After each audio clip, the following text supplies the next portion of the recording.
Good morning, everybody. Good morning. We were afraid that there would be fewer people, but thank God we have a lot. Everyone who wanted to come came. And so we have this section. It's a kind of a facetious name of this because they are trying to have us, but we're getting stronger. And this is not the first time that we've been trying to organize sections about the relationship between the state and security.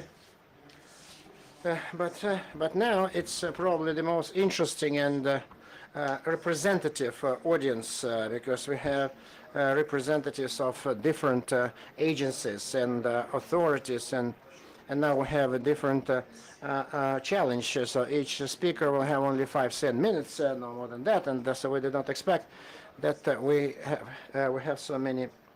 So let me introduce the speakers, please. So then we have one more representative who is still on his way, Dmitry Finagenov, so represents the 8th Department of the Federal Security Service.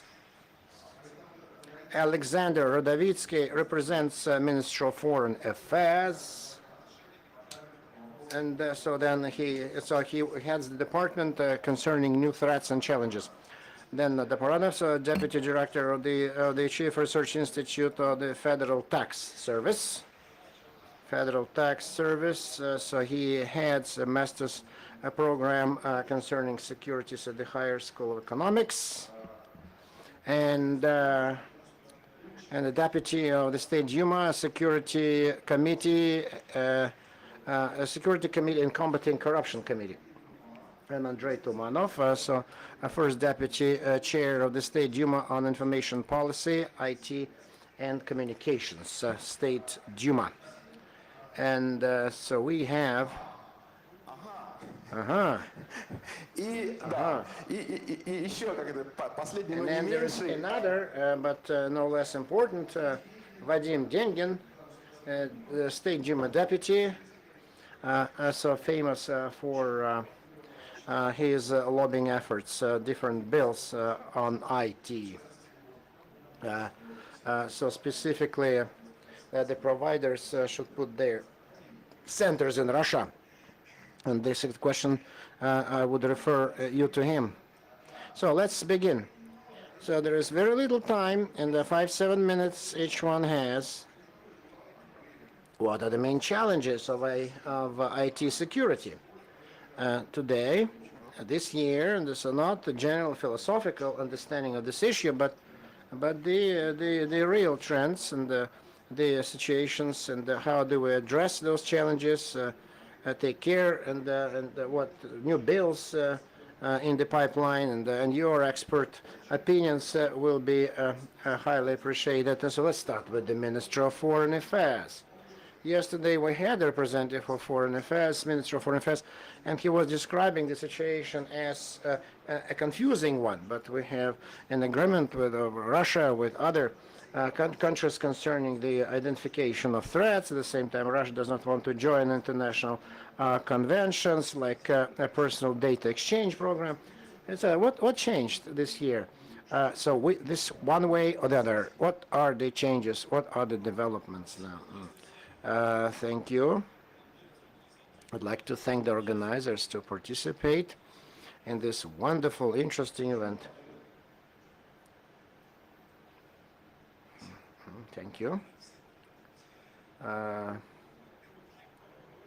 First, I would quickly touch upon.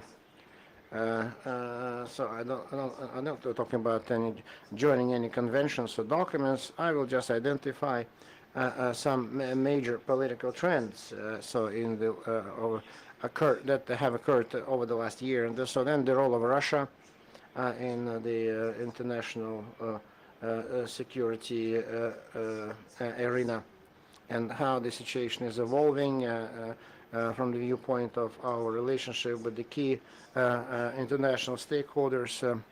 And so there is an antagonism, certain degree of antagonism So when there are between different groups of countries, international countries, so then the two diametrically opposite approaches. First approach that unites the group of Western countries and their partners, which is as follows. The legalization of existing international law and norms and conventions and agreements existing aimed at legalizing the information, legalizing of cyber wars, modern cyber wars, and so they.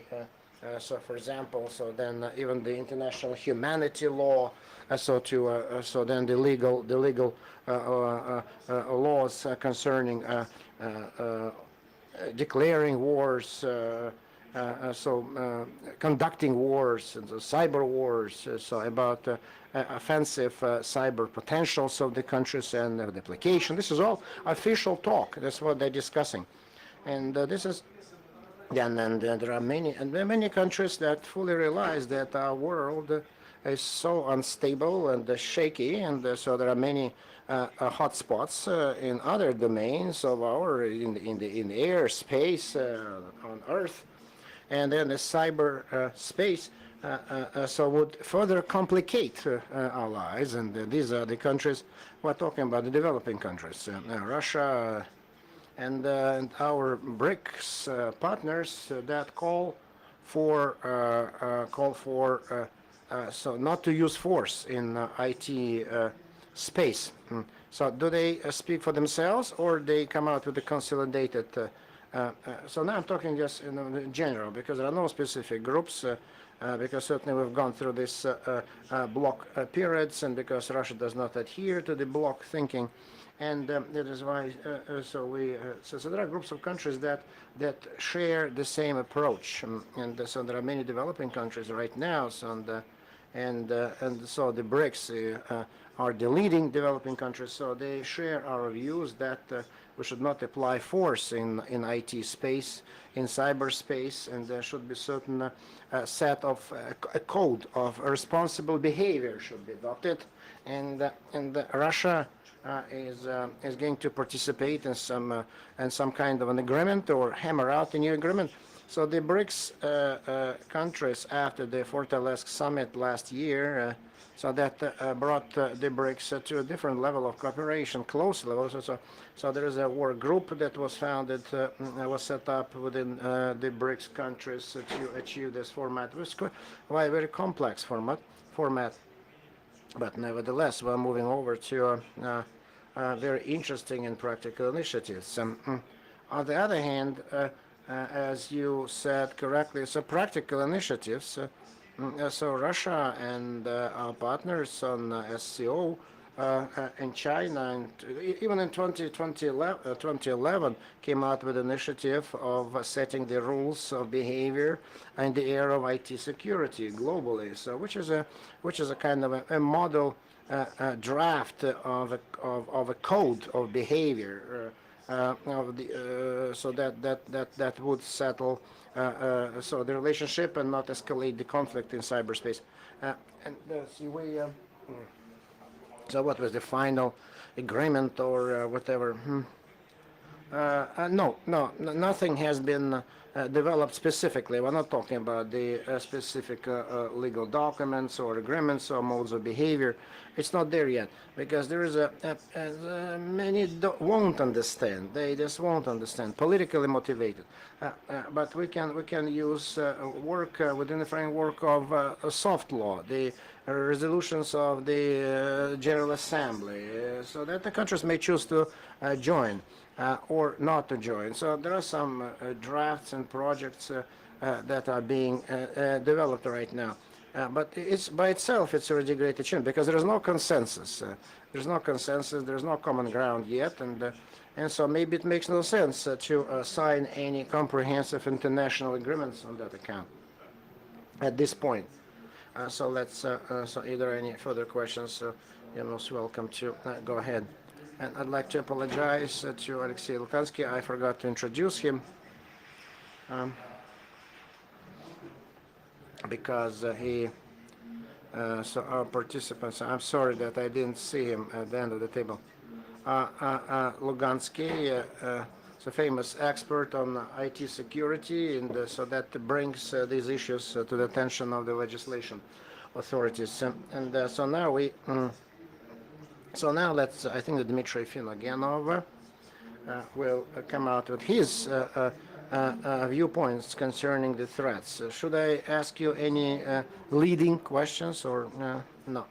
Uh, we all think about the war in Ukraine, and maybe in this connection, certain things have changed, because we hear about different stories concerning so tapping in, conversations, hacking, cyber attacks.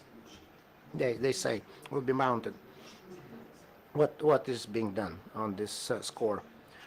Good morning, ladies and gentlemen. So first, little digression. So the eighth center, so is there and exists. So there was a small mistake, misprint. And concerning the war in Ukraine, in cyberspace, nothing has changed because of that. The only difference, so there is a haven for criminals who use that. It's obvious that that the authorities, that the Ministry of Interior doesn't work, so they're not going to deal with hackers, not anytime soon. So with the logical implications, so mass attacks, hacking. So, but otherwise, it's not yet highly pronounced. But the criminals are there. And then I would identify one issue. One challenge I would isolate. So then the positive hackers, they got together. Wonderful. This is great. So they're helping each other. And so in order to do that, we need some legislation so that the positive hackers would help each other to a greater extent. And I think that next year, so we'll get, so adopt this law, so that will put this activity in the right, on the right track. And so then I will not talk more about that, because I don't want to dilute my point. And then we'll be asking some more questions. So the law will address everyone.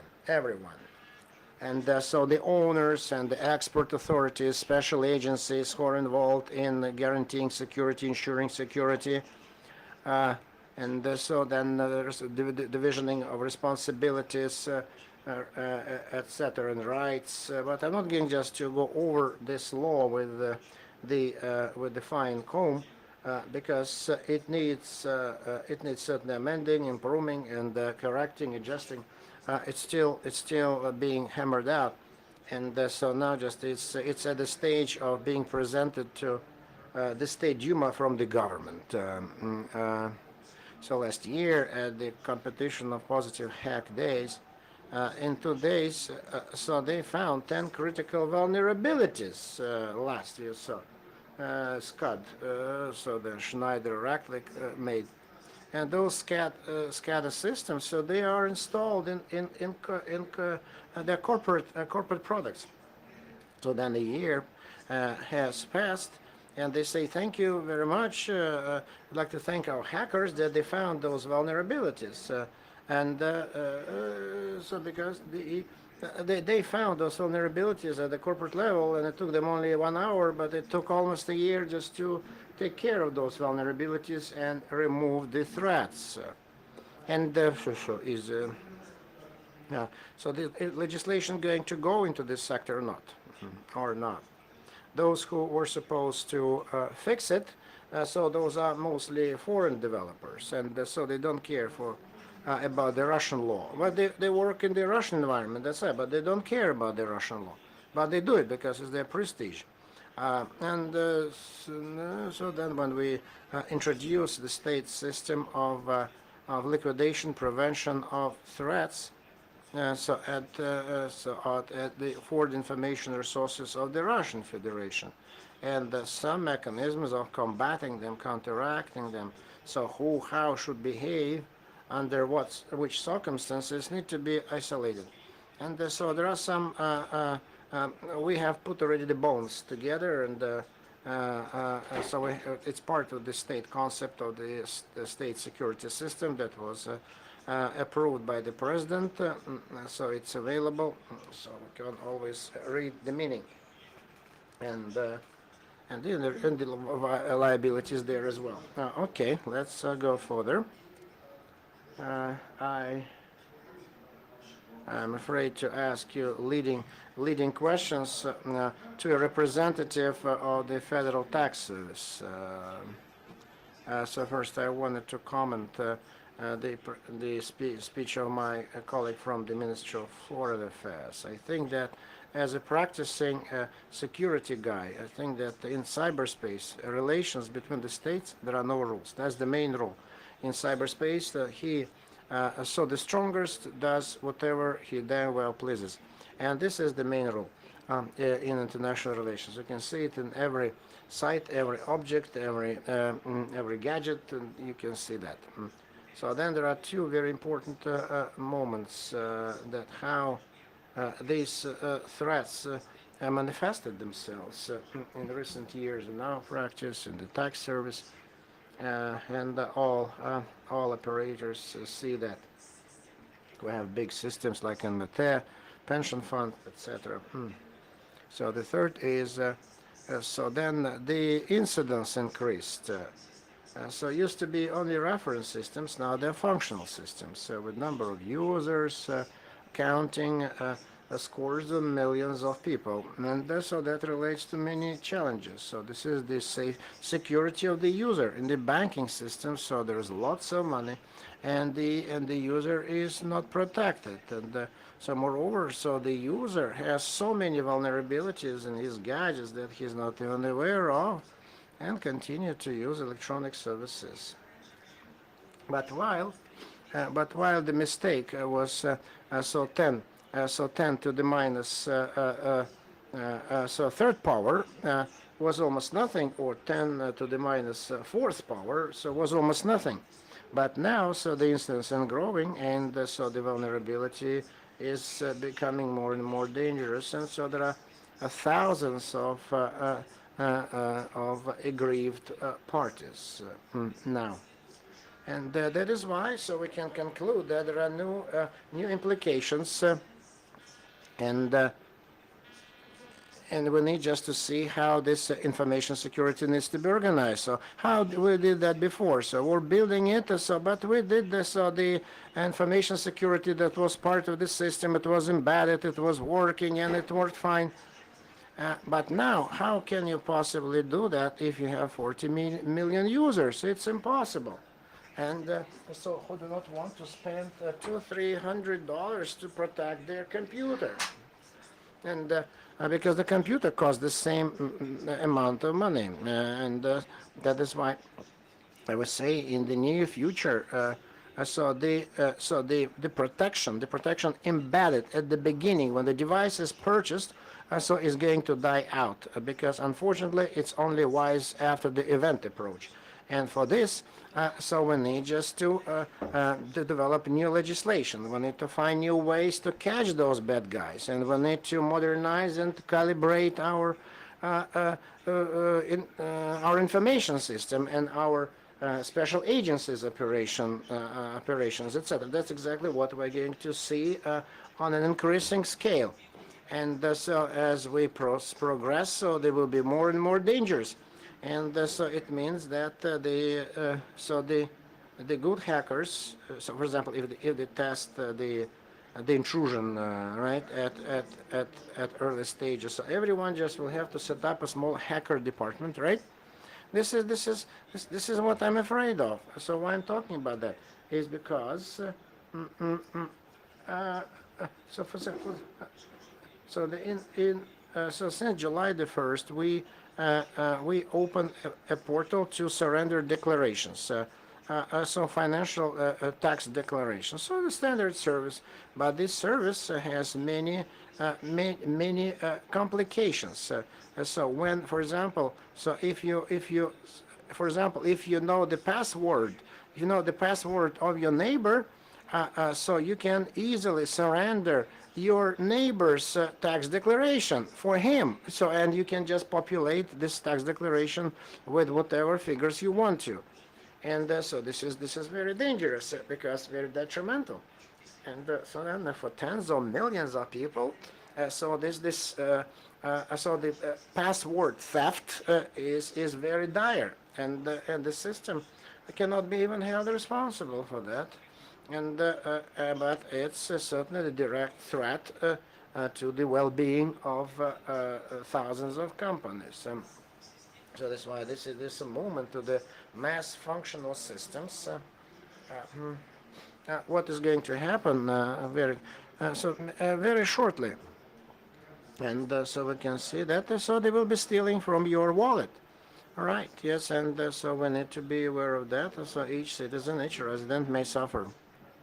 Okay, so how we fight Western service providers? What's the news on the front? So how do we combat the bad guys?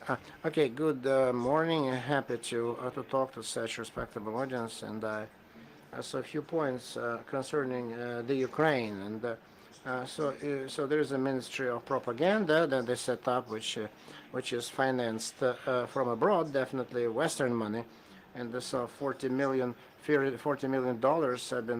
have been earmarked for so developing hacker attacks on the Russian Federation, and so torpedoing so the resources of the Russian Federation. So and so $40 million have been invested in that effort. And so then the internet proper, we understand that 70 million people are on their net, are on the internet every day. 70 only in the Russian Federation, 70 million.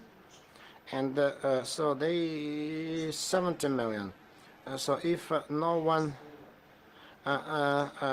encroaches on your opinions, and you can say whatever you want, but you need to remember the implications.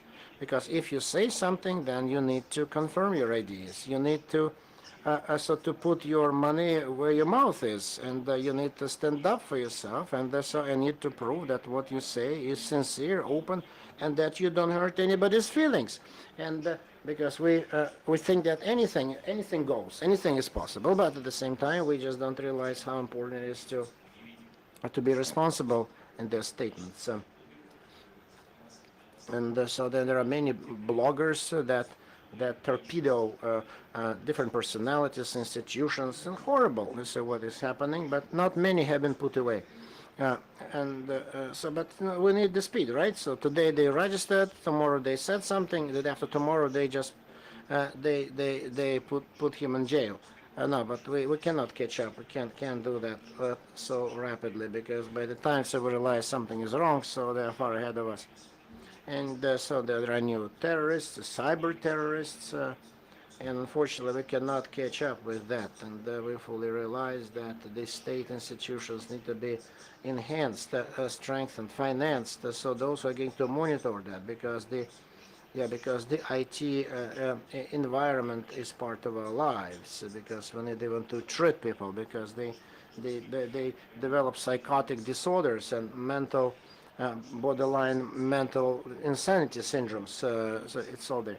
So then personal data storage should be in Russia. This is only logical, because we know that the internet is European, American, but it's not Russian. That's a common thing, that all data is stored abroad. And when the Russian Federation, represented by the government and other legislators who spoke about this initiative, called for this, that the personal data, personal users should be stored in Russia. For some reason, so the whole world got excited. I don't know why. And so, for example, medical data of a person, the majority. When they promise from the West to cut us off from the internet, so if they do that, how are we going to treat our patients? So what do we do with this? Where does this information go? Who uses this information? And so we cannot guarantee, we as legislator, we cannot guarantee our users the security of their data storage. So only when something went wrong, So they start so yelling for the state to help. So as long as it's not doesn't concern you personally, who uses your personal data, you don't care. And so recently they stole from me recently.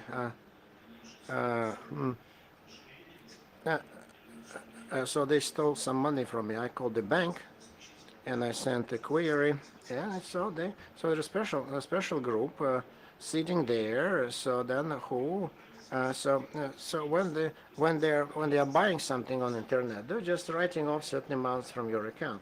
So this is true. They found it, and this when they say so when the Russian Federation has no right to store the personal data in Russia, and so I find it difficult to understand why they're not happy.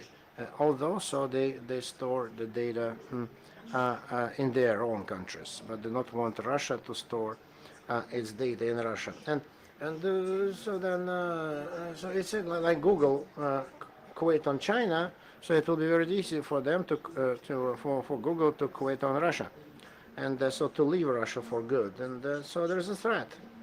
So can we possibly close down all so web browsers and mail and whatever, because there is no Russian code, nothing to replace us with. But there is no need to do that. And so when the companies now just are saying that they need to postpone the adoption, this law coming into effect, we always tell them that the majority of the companies who came to the IT Information Policy Committee and discuss this issue, so they're ready in 3 months' time to introduce this machine and keep and stored information in Russia. There's no problem to do that. So it takes a big company 3 months to do that, and storing information in Russia. So even just to introduce the tax duty, those who import this equipment. So if they develop and build their own equipment here in Russia and can install it in Russia, there's no point to import it. But many start to to ask for favors and to make an exception for themselves, to save money, and to somehow just to tiptoe around this law and not to be affected by this law.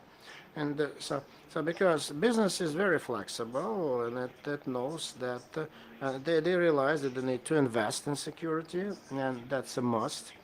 Yeah, because certainly security needs investment. Okay, invest so you can just make a lot of money, big profits, revenues, but we need a constructive dialogue about the protection of personal data for the state is more important than anything else, and this information needs to be stored in Russia. There's nothing horrible about it. It's nothing out of the common.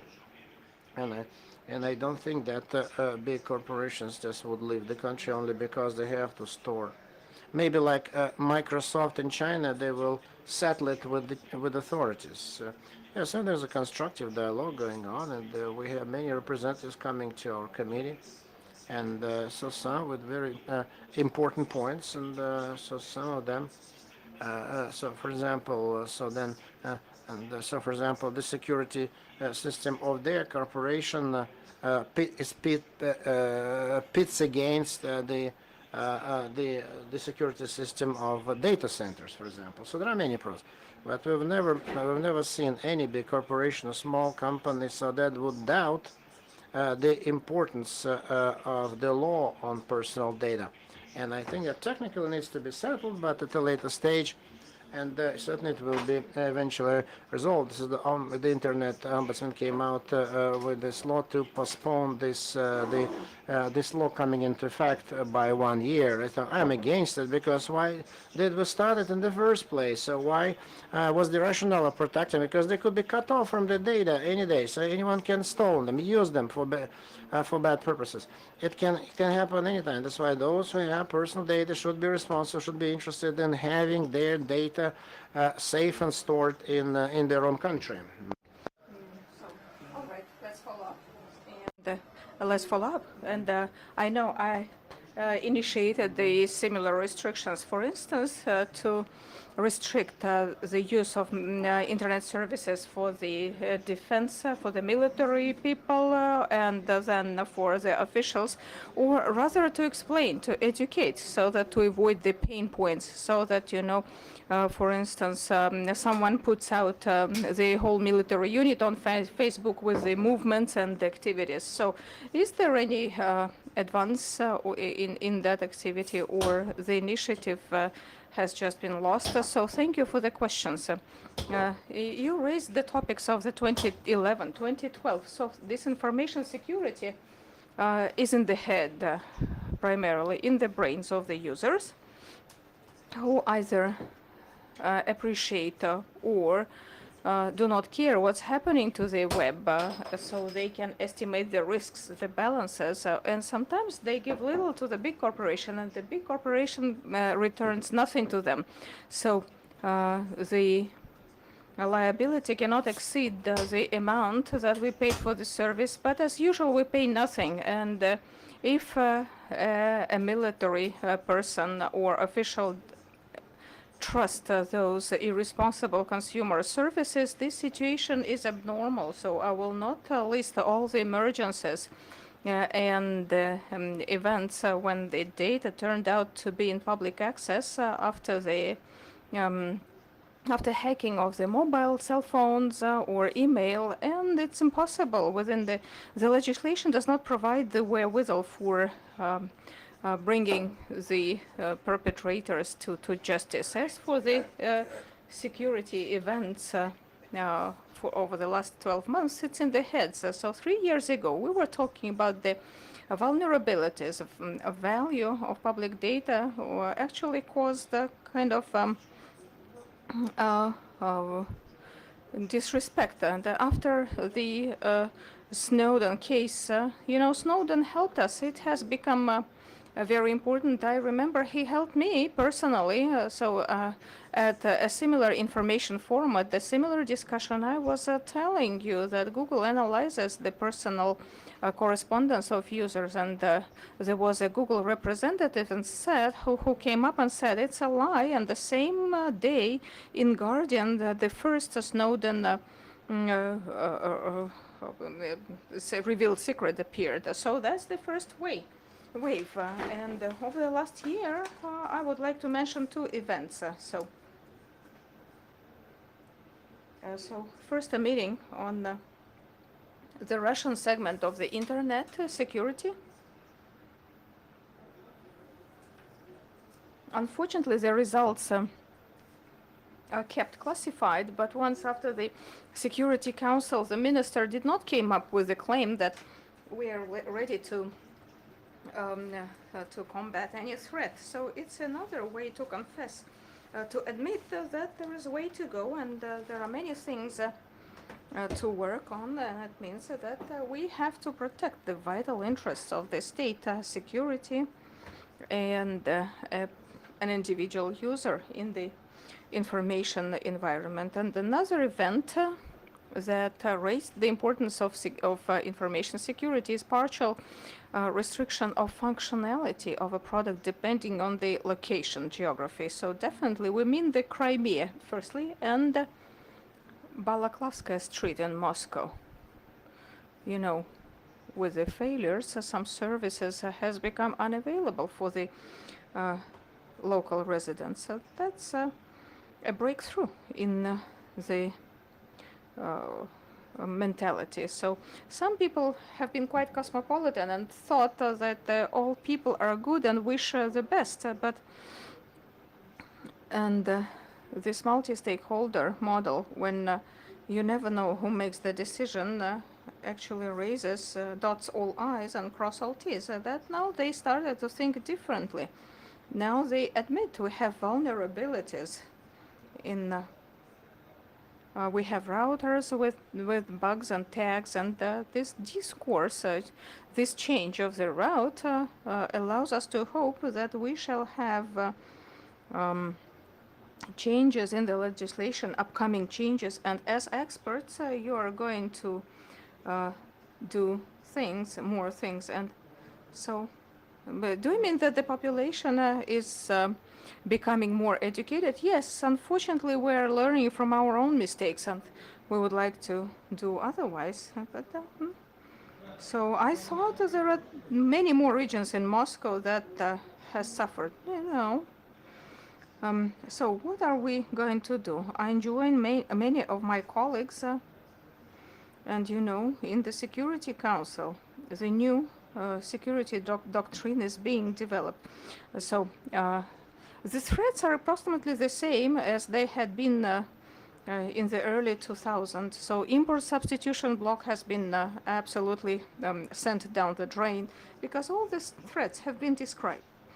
The in the year 2000, we could launch our own payment system. We had chip cards and things like that without any magnetic stripe even. So at the level of the deputy director of the center bank, we had representatives of other payment systems, and probably that's why the systems have been stopped. Maybe the business lobbied, well, archaeologists are not politicians, so I don't want to go back. It's most important that we do not repeat such mistakes in the future. So the doctrine on the information security, I hope, will be finally published by 2015, and it's going to be a new concept to the information security. And so the second thing I wanted to elucidate, just like my colleagues from the text department said, so in the cyberspace, the strongest is the one who sets the rules, and there are no rules so far. And there are companies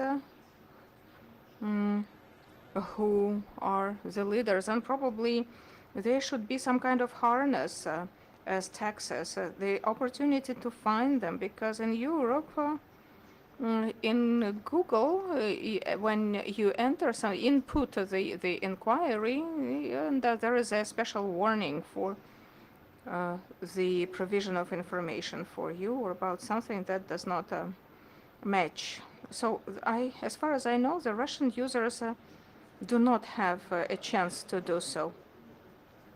Less than 1% just drown. In the UK, the system is different, and there are restrictions for authorized users, and once you have not confirmed you're 18 and you are such and such and you want to visit the specific website, then you will not have access, and something is unavailable there. So I do mind such strict regulation, but definitely we need a dialogue with the companies, and if Google is afraid to restrict the turnover, so we still have to have some restrictions, some regulation of our cyberspace. And yesterday I sent an inquiry to Roskomnadzor, to General Attorney's Office, Ministry of Economic Development, and I found out, and there are people here in the room who sent me some analytics that it's the Ministry of Economic Development that recommended the Google Analytics services. So almost all the state government website, so Google Analytics collects the information about the users and everything to do with it. So even the mouse clicks and send it to a remote server. Can you imagine? We send the information about our citizens, and in response, they provide us some analytics. I believe this situation is not very nice, and Roskomnadzor should look into it and protect the personal data, especially for the tax inspection. So unfortunately, there are no Russian counters. What do you mean? Yandex Metrics is a Russian one? No. Spylog, I guess, in Amsterdam. I believe that it's here that we can set up a group that will develop. We need to develop. So let me tell you a brief joke just to finalize our conversation. So in mountain villages, people are trying to cover a gap through a real narrow path, and they're afraid. And locals just, work that they carry the tourists for money to another side. And one day, a strong local guy, seeing many tourists, decided to raise his efficiency.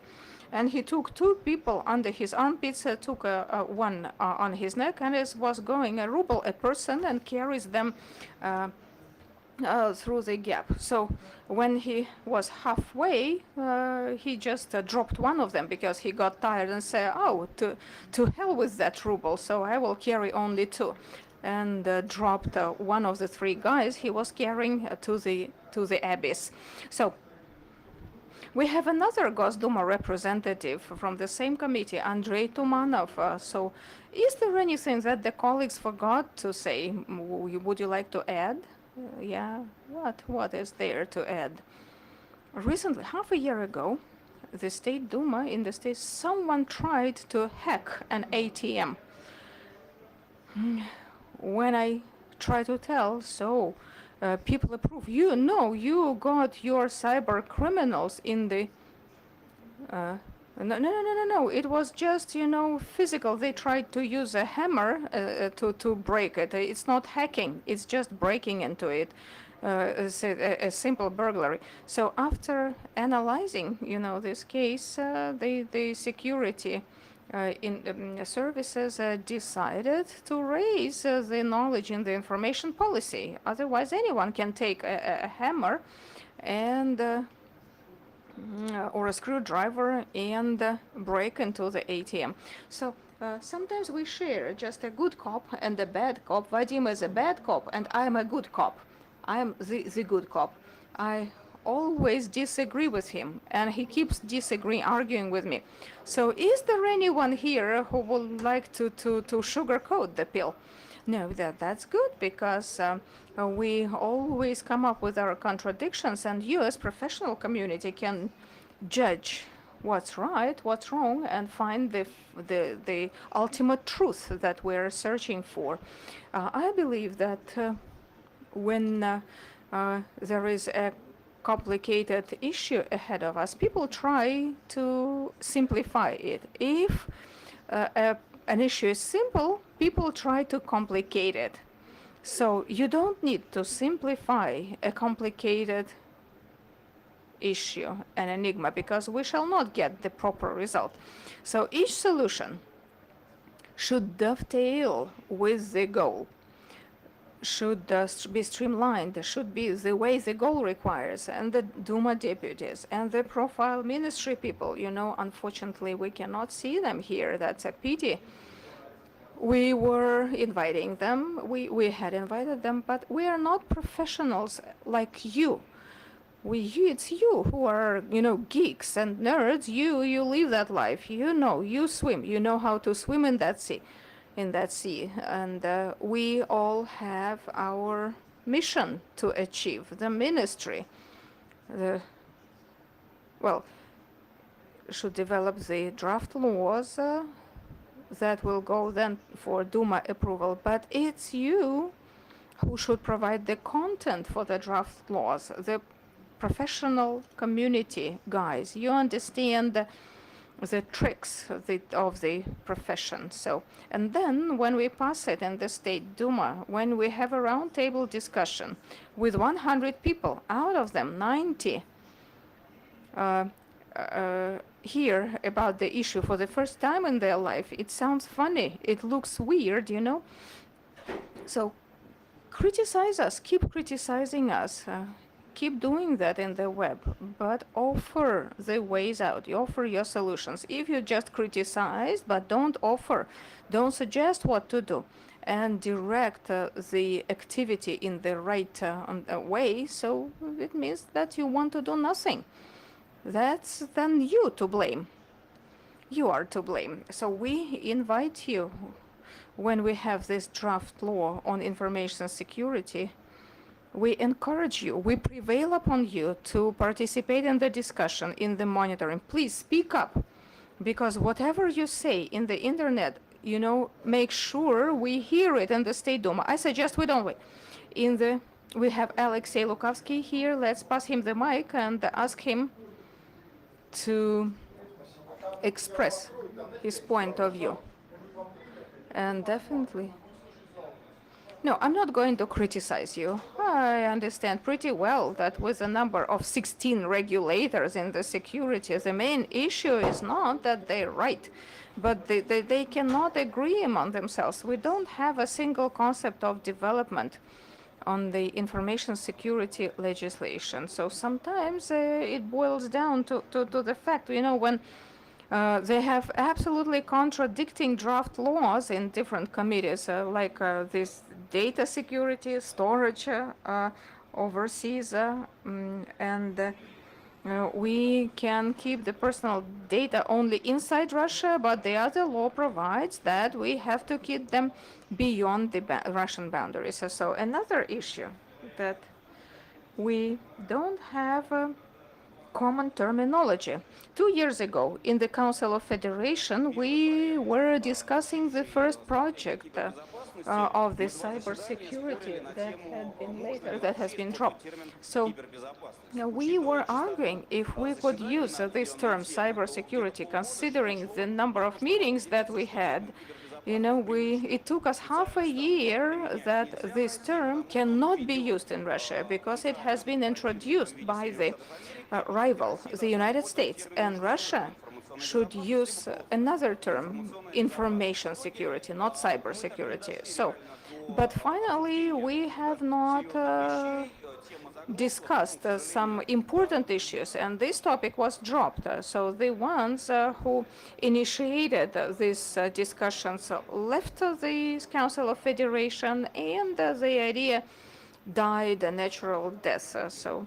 But there were other items like white hackers, code analysis, support of local companies who perform such works. And now we see the new doctrine emerging, and I will disagree to my Gosduma colleagues who say just come and criticize. We would be happy to come, but we don't know where there's no place to come to.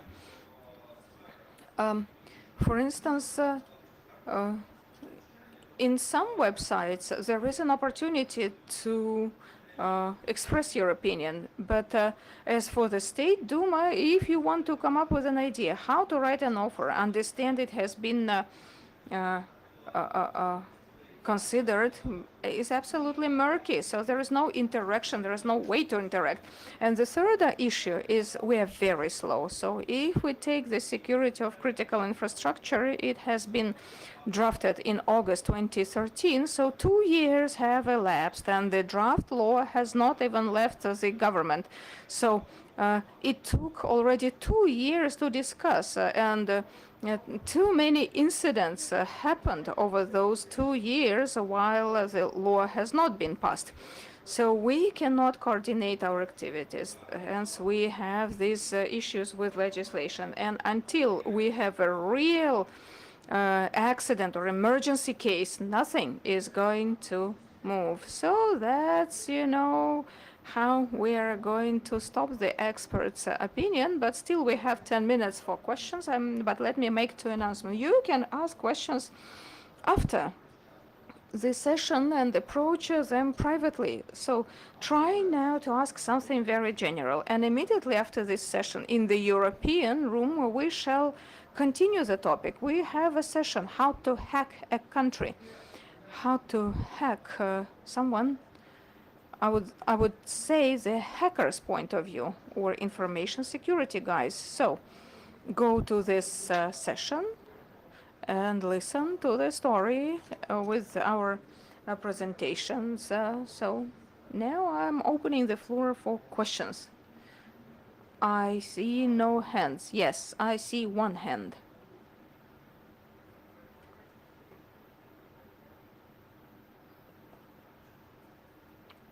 Hello, thank you for the interesting take on the topic. I would like to ask you about the anonymous networks, which is now the foundation of the black market and services in the country. How are you going to try to regulate it?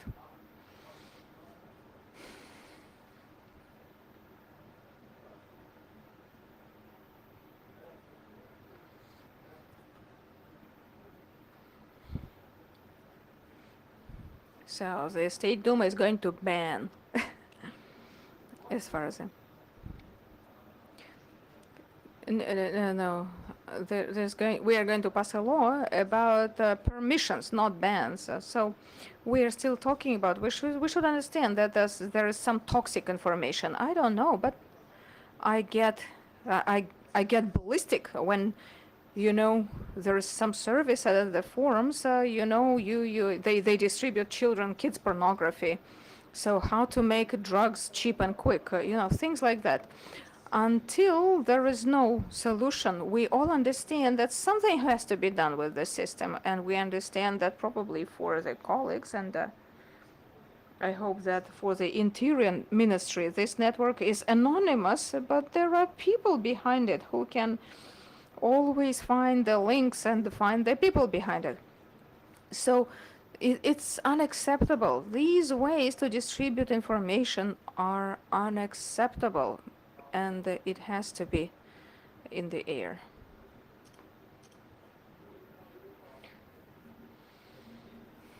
My name is Andre. My question. So we understand we're living through strange times, and we are trying to make steps, and we now have the law on automated systems. So we are now working on an order of the Defense Ministry, but so far we have no laws about cybersecurity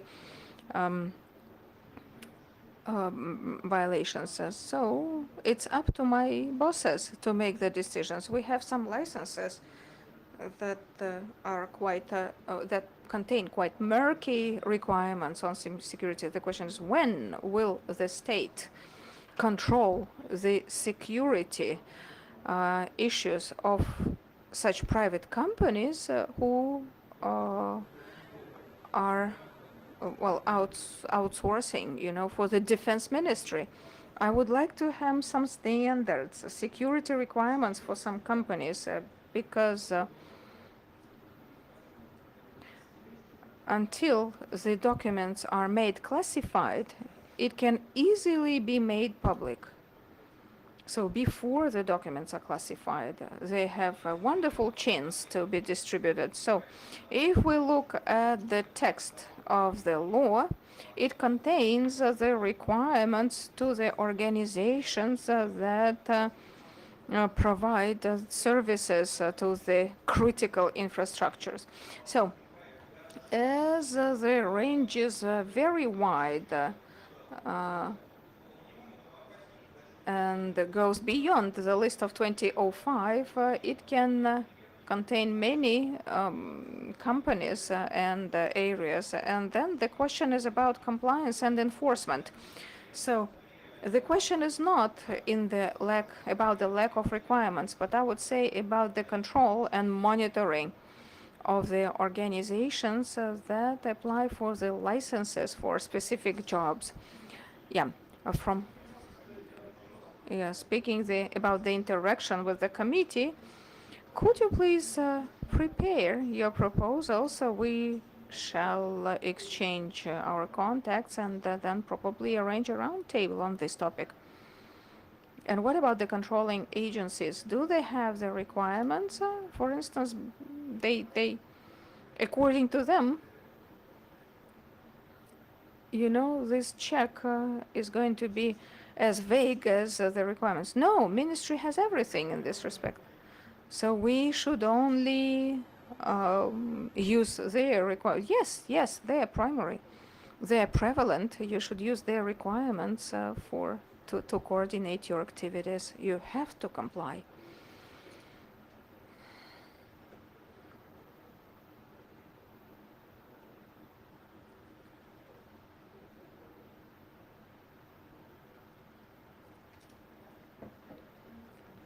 Tatiana from Gazprom Inform. The question to everyone about storing the personal data.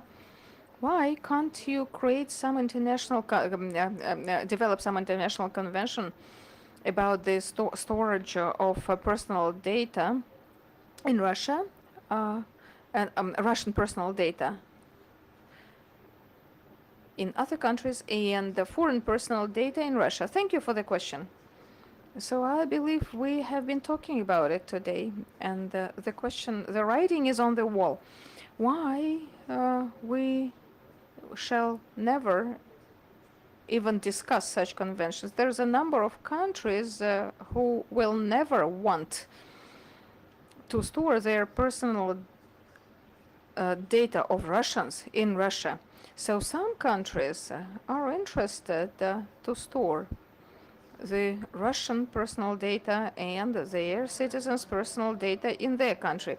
So I guess we have to stop, and Natalia Kaspersky here will open the next session. I would like to thank the panelists and a little comment about the State Duma. State Duma is absolutely available. Go to the website, send the e-letters to the deputies. They register. Each deputy has to reply. Once he doesn't reply, immediately complain to Mr. Narishkin. He will summon the deputy and, cane him. So please be more active. So we have 3 deputies. Catch them, badger them, shoot them. So ask the questions. Thank you very much for your attention.